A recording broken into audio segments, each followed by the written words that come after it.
Allah Subhanahu Wa Taala memerintahkan agar kita berpegang teguh kepada Al-Quranul Karim. Tidak termasuk golongan musyrik yang memecah belah agama menjadi beberapa golongan dan kelompok. Nampak tak? Orang musyrik berpecah-pecah berkelompok. Macam tak orang musyrikin? Rasulullah SAW menggambarkan bahawa orang Yahudi dan Nasrani telah berpecah kepada banyak golongan. Sedangkan umat Islam akan berpecah lebih banyak lagi. Dah bincang hari ni kan, Yahudi pecah pada 71, Nasara pecah pada 72. Kita orang Islam akan pecah pada 73. Golongan tersebut akan masuk neraka. Golongan-golongan tersebut akan masuk neraka kerana mereka menyimpang dan jauh daripada Al-Quran dan sunnah Nabi-Nya sallallahu alaihi wasallam. Tapi kena ingat, bila hadis tu kata masuk neraka, tak semestinya dia kekal dalam neraka. Ingat Jadi orang yang menyimpang daripada sunnah Nabi, dia mendapat ancaman neraka. Kan hadis Nabi SAW, kullum min ummati yadkhuluna al-jannah. Nabi kata apa?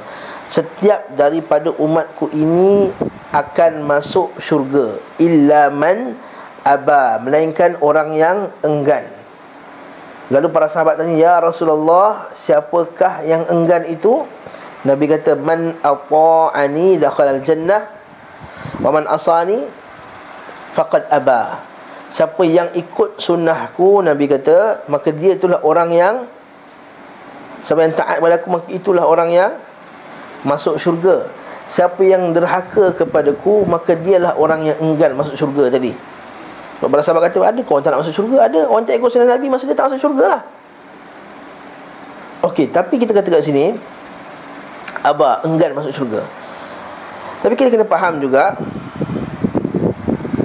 bila kita kata siapa yang menyimpang ini tidak masuk syurga ataupun dijanjikan padanya neraka, bukanlah maksudnya mereka itu kekal dalam neraka. Tak semestinya mereka itu kekal dalam neraka.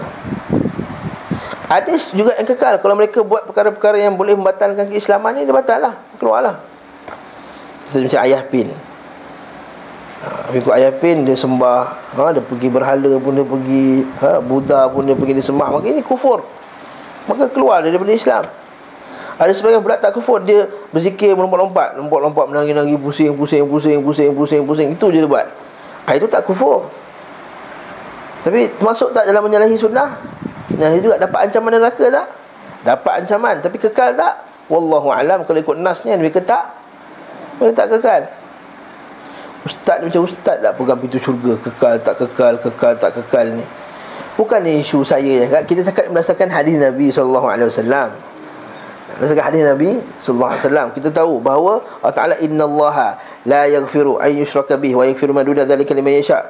Kenapa kita kata orang yang buat syirik tu masuk neraka? Sebab Allah Ta'ala bagi tahu dalam Quran, innahu man yusyrik billah faqad harramallahu 'alaihi al-jannah wa ma'wahu an-nar wa ma lidh-dhalimin min ansar.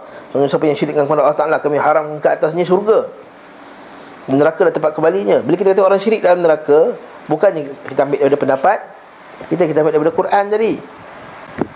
Jadi kalau kata siapa buat syirik masuk neraka, bukanlah kita kata kita nak hukum fulan dan fulan masuk neraka. Kita kata siapa yang buat perbuatan Ayah Pin dan kemudian tidak bertaubat, setelah mereka mengetahui bahawa benda itu adalah syirik, maka dia mendapat ancaman neraka bagi orang yang syirik. Begitu juga orang yang melakukan dosa, menyalahi sunnah Nabi SAW, mendapat ancaman neraka. Itu kita faham betul-betul hadis ni. So disambung lagi, dan hanya satu golongan yang selamat dan akan masuk syurga, iaitu al-jamaah.